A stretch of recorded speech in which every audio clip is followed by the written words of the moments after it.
कि बेटा पान की दुकान खोल लेना, नौकरी मत करना, क्योंकि तुम जब नौकरी करते हो तो अपनी मेहनत से किसी और को अमीर बना रहे हो, और आप अपना समय बेच रहे हो, समय खत्म तो पैसे खत्म।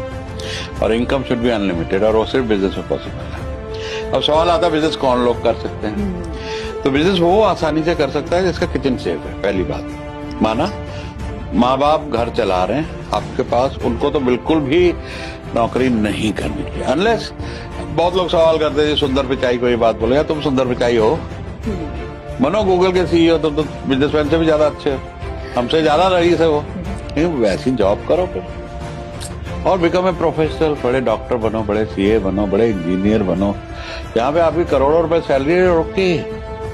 लेकिन अगर मीडियोकर जॉब करनी है आपको, लाख 2 लाख 3 लाख की, तो उससे तो वो टाइम अपने बिजनेस पे लगा, बहुत ज्यादा कमा।